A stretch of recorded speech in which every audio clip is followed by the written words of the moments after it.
I'd welcome the Three Questions with. Got my friend Don McGee with us. Hi, Don. Welcome to the show.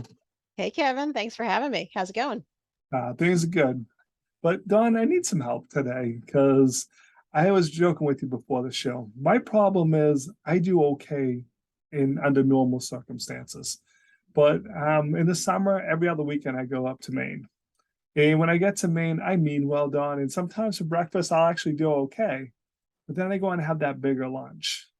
Then it's getting a little late. Now I'm hungry again. So I go have some nachos. It's literally across the street. I mean, the restaurant's like literally across the street from where I'm staying. And just is long enough, 3 days is long enough to break that cycle. I overeat and then I laugh, we're leaving. It's like, well, let's stop and have lunch. So now I had a fourth day. And it gets me out of my routine. And then I crave that. Now I think I go for ice cream every day.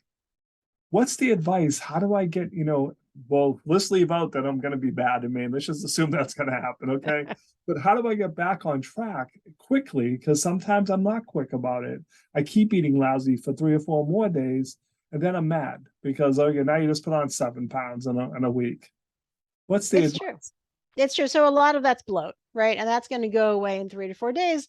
But a lot of times in the summer, we go away a couple of weekends in a row. So you don't even have time to get off the bloat from last weekend before you're going away for the next weekend, right? So there's a saying, when is the best time to plant a tree? The Today. best time to plant a tree was 20 years ago. Yeah. And the second best time is today. Yeah. So, you know what? If over the weekend, things didn't go quite the way you planned, that's okay. But start today, right? And you're right. It is hard to go from 0 to 60. It may take a day of so eating to get back to a little bit better eating in a way that fuels your body and your brain. And so you're not having that crazy sugar hangover every single day, right? Because nobody likes that. Yeah. But I like sugar. I just don't like the hangover afterwards. Well, you got to balance it. If you take your sugar, which is your carbs, with some proteins and fat, and so that it absorbs a little bit slower into your body and it balances your blood sugar, it'll mitigate the sugar hangover a little bit, as long as you're eating the desserts, you can't get rid of it altogether, right? There's another thing that I recommend to people, right? I had a really good discussion with one of my groups about this today. And it's a mindset shift in that it's okay to not finish everything on your plate. And it's okay to toss out the extra. I'm like, I like ice cream. I like brownies. I like desserts, but I don't need we were in New York too. The entire chocolate 7-layer cake, right? I don't need the whole thing. I need a couple of bites. I'm happy. I move on, right? How would that be a sort of a moderate point to meet in? No. No, if it's an all or nothing. Yeah. Well, because I was laughing because I was thinking of you this weekend. I went to a birthday party for my nephew and I ran the gauntlet on the desserts. I had one of everything. And after I did it, Don, I was like, why did you do that, dude? Honestly, the answer was simple, Don, because it was in front of me. I saw it. So I had ice cream cake and then I had a cookie. I'm like, oh, that cookie was good. I had another one, then a brownie. And, just like after this, I'm like, dude, why did you do that? Because tomorrow when you wake up, you're going to be like, I don't drink alcohol. Why do I feel like I'm hungover? Because eventually that sugar buzz goes away, and then it makes me want more of it. It's so true. It's being sensible, isn't that at the end of the day what it comes down to? It does, but it also involves knowing yourself. If you know that you want one of everything, yes, take a smaller piece. Take a little bit less. And hey, Rome wasn't built in a day, right? Tomorrow take a little bit less and then a little bit less. And you'll eventually get where you're going, just 1% at a time. It doesn't have to be an all or nothing kind of proposition. But it's almost like the team was working for me that day because when they brought me a piece of ice cream cake, it was small. I looked at them going, who's this cake for? It's obviously not for me, But someone there must have said, well, we know he's going to go for the whole, every one of everything. So let's help him along by giving him a small ice cream cake. But Oh, to your there you point, go. that's not a bad strategy. If you know, like, hey, I haven't had brownies in a while. There's brownies. I know I'm going to have one. We'll have a small piece of both and try to minimize the damage. Sure. And also what you can do from a physiological perspective is have some protein ahead of time so that your body's not starving, right? Because hey, ice cream's good, but it's not a meal, right? It's dessert. It's your carb and your fat portion. You Yep. need some good solid protein, maybe some chicken tenders. Have that ahead of time, and you're going to be less likely to overdo the desserts.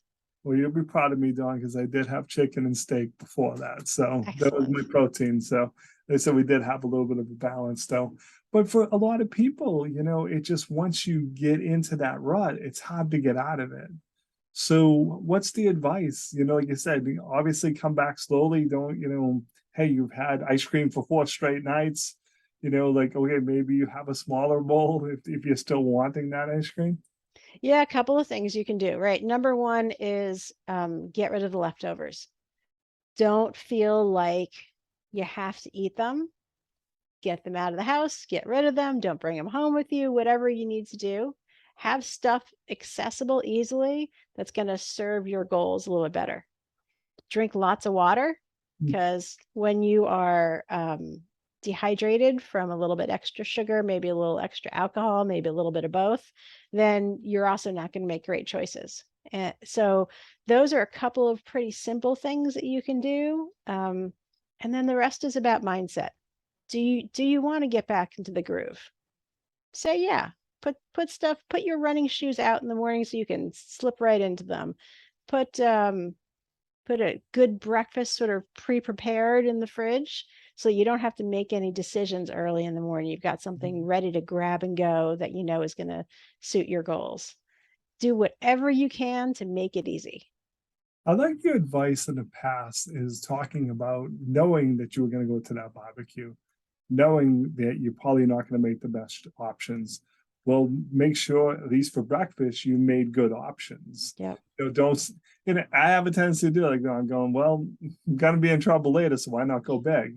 And that's probably not a really good strategy. Instead of saying, hey, I know I'm going to, indulge, I'm going to a barbecue, I'm going to eat barbecue food.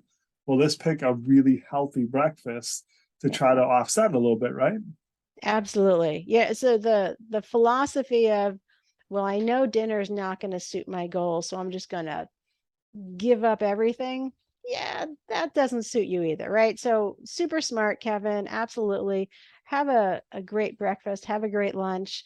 Don't go to the barbecue hungry. Have a good, solid, healthy snack ahead of time so that your blood sugar is balanced and you can make some intelligent choices about what you want to eat.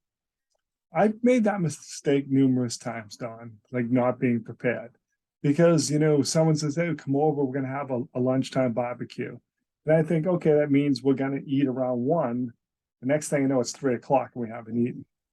And whatever's there, I'm eating, Don, because I'm hungry now. I'm Right. hangry.